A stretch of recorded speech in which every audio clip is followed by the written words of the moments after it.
చెప్పరా. నమస్తే అన్న, ఫుల్ బిజీ అయినట్టున్నావుగా. తెలిసింది గారా సాఫ్ట్వేర్ కష్టాలు. ఎప్పుడో 10th లో కలిసినావు, మళ్ళీ నీ దర్శనమే లేదు. అయితే మన ఫ్రెండ్స్ కలుద్దాం అంటున్నారా? రా కలుద్దాం. ఎల్లుండి ఇండిపెండెన్స్ డే ఉంది కదా, రేపు కలుద్దాం స్కూల్లో. మనలో కామం కమ్మే కాంక్షలు ఎన్నో మదిలో హద్దులు లేవే, మార్పేదైనా చెరిగే ఆశలు లేవే, మారకపోతే భారత్ బజారు పాలే, మార్పేరాదే మనలో కామం కమ్మే కాంక్షలు ఎన్నో మదిలో హద్దులు లేవే, మార్పేదైనా జరిగే ఆశలు లేవే, మారకపోతే భారత్ బజారు పాలే. హలో చెప్పరా. ఏడు నువ్వు బే? వస్తున్నాం రా, అందువే. ఎంతసేపు రా? స్కూల్లో ఉన్నప్పుడు లేట్ అయ్యి ఇప్పుడు గిటంగా లేట్ అయినా రా బాయ్? వస్తున్నాం రా. అరే జల్దీ రండ్రా బాబు, నేను వచ్చి అర్ధగంట అవుతుంది.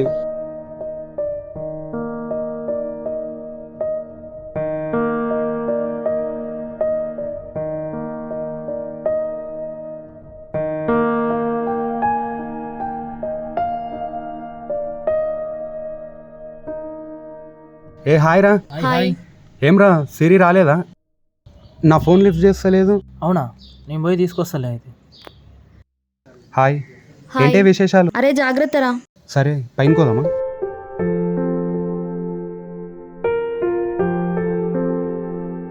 ఏంటే ఏం చేస్తున్నావు ఇప్పుడు? ఏముందిరా, బీటెక్ కంప్లీట్ అయింది, సర్చింగ్ ఫర్ జాబ్. నువ్వేం చేస్తున్నావు? ఏముందే, నేను మయ్య బిజినెస్ చూసుకుంటున్నా. స్కూల్ మస్తు చేంజ్ అయింది కదా అప్పటికిప్పటికి. అవునరా. ఏందే బల్బా, ఫోన్ లిఫ్ట్ చేస్తలేవు? ఏం లేదురా. అరే ఆడ పిల్లలు ఏమో చేస్తున్నట్టు, చూద్దాం పదా.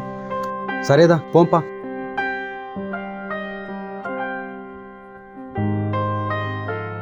యో యో యో యో చెక్ దే చంతే ఇండియా. అరే స్ట్రెంత్ అప్పటికి ఇప్పటికి మస్తు తగ్గింది కదరా. అవునరా, అందరు గురుకులాలకు ప్రైవేట్లకే వెళ్తున్నారు కదా. మామ, మనం ఉన్నప్పుడే మంచిగా ఉండే కారా, పని చేస్తే చేస్తాం కానీ ఎగ్జామ్లు అయితే రాయకపోదు. అవునరా బాబు.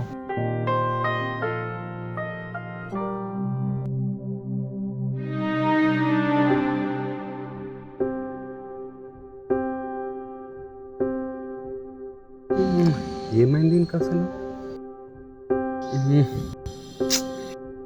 ఏమైందే నీకు? వచ్చినప్పటి నుంచి చూస్తున్నా, అసలు ఏం మాట్లాడతలేవు. ఏం మాట్లాడాలరా? అసలు ఇండిపెండెన్స్ డే అంటే ఏంటో చెప్పు. ఓ అదా, ఏముందే, జెండా ఎగిరేస్తారు, గుడ్డు ఇస్తారు, బూందీ ఇస్తారు, తీసుకొని పోవుడే. ఆపరా నువ్వు నీకులు జోకులు. అసలు ఏమైందా నీకు సడన్ గా?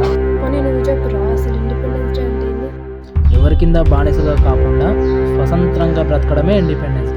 అది మీ అబ్బాయిలకేనా, మా అమ్మాయిలకు కూడానా? అదేం క్వశ్చన్ చెప్పు నువ్వు. ఇద్దరికి. కానీ మేము అలా బ్రతకడం లేదు కదరా. మీకేమైంది? మాకన్నా ఎక్కువ మీరే ఎంజాయ్ చేస్తున్నారు కదా. మాకన్నా ఎక్కువ చట్టాలు మీకే ఉన్నాయి కదా. పేరుకే ఉంటాయి చట్టాలు, పాటించినప్పుడు ఎందుకు? నువ్వన్నట్టే ఇన్ని చట్టాలుంటే ఇన్ని ఘోరాలు ఎందుకు జరుగుతాయి? ఇప్పుడు అంతగానం ఏం జరిగిందని అంత ఫీల్ అవుతున్నావు? అసలు ఏం జరగట్లేదు చెప్పు. యాసిడ్ దాడులు అవ్వట్లేదా? అమ్మాయిల మీద రేపులు జరగట్లేదా? కిడ్నాపింగ్లు అవ్వట్లేదా? అసలు ఏం జరగట్లేదు మన ఇండియాలో. మరీ ఘోరంగా ప్రవర్తిస్తున్నారు మీ అబ్బాయిలు. చెట్టుకు చీర కట్టిన సొల్లు కారుస్తున్నారు. ఛీ, అబ్బాయిలనే ఎందుకు అంటున్నావు? ఎక్కడి దాకో ఎందుకు? రీసెంట్ గా హైదరాబాద్ లో పట్ట పగలే అమ్మాయిలను కిడ్నాప్ చేస్తే అడిగే నాదుడే లేడు. విచ్చల్ విడిగా రేపులు జరుగుతున్నాయి. రోజుకి సుమారుగా 90 మంది ఆడపిల్లల్ని రేప్ చేస్తున్నారు. మన ఇండియాలో యావరేజ్ గా ప్రతి 16 నిమిషాలకు ఒక రేప్ జరుగుతుంది. బట్ అవి ఒవ్వడు పట్టించుకోడు. అంబానీ కొడుకు రిసెప్షన్ లో వాడు ఎన్ని కోట్ల సూట్ వేసుకున్నాడు, ఎన్ని కోట్ల వాచ్ పెట్టుకున్నాడు, ఎంత మంది విఐపీలు వచ్చారు అనేదే కావాలి అందరికి. మీ అమ్మాయిలు ఏదో సొక్కమన్నట్టు మాట్లాడుతున్నావు. మీ అమ్మాయిలు ఏమైనా తక్కువ తిన్నారా? చాలామంది అబ్బాయిలను ఇలా మార్చేది మీ అమ్మాయిలు కాదా? ఒకప్పుడు ఇంతగానం క్రైమ్ లేకుండే, కానీ ఇప్పుడు క్రైమ్ రేట్ పెరిగింది. దానికి కారణం మీరు కాదా? ఒకరితో రిలేషన్ అంటారు, ఇంకొకతో ఫిజికల్గా మోగుతారు. ఇట్లా చేస్తే కంప్లీట్ ఒపీనియనే మారిపోదా లవ్ మీద? మీరేనా ఎఫెక్ట్ అవ్వట్లేదా? ఇక్కడ మీరు ఎఫెక్ట్ అయినా కూడా నిర్భయ అని, దిశ అని, post act 2013, section 498/A, section 375, section 354/B ఇవన్నీ సపోర్ట్గా మీకే ఉన్నాయి. ఇవన్నీ చట్టాలు ఏంటో తెలుసా?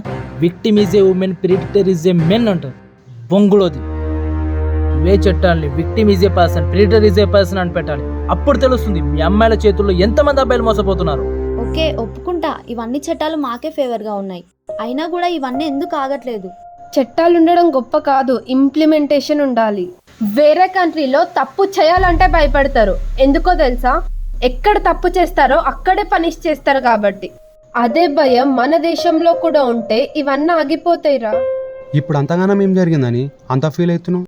ముఖ్యంగా హాస్టల్ గర్ల్స్, కొత్తగా హైదరాబాద్ వచ్చిన అమ్మాయిలు ఎంజాయ్ అంటూ ఎన్నెన్ని దారుణాలు చేస్తున్నారో తెలుసా? ఒకడొచ్చి బైక్ మీద తీసుకెళ్తాడు, వాడొచ్చి డ్రాప్ చేయగానే ఇంకోడొచ్చి కార్లో తీసుకెళ్తాడు. ఒక్కొక్కరు 3-4 మెయింటైన్ చేస్తున్నారు. ఇలా ఉంది హాస్టల్ ముందు పరిస్థితి. అయినా తప్పు మీది కాదే, మాది. అమ్మాయి వచ్చి ప్రపోజ్ చేయగానే ట్రూ లవ్ బొంగు పోచడం అని ఆలోచించకుండా వాడుకు దబ్బుంటే అయిపోతుంది. ట్రూగా ఉంటున్నాం కదా, తప్పు మాదే.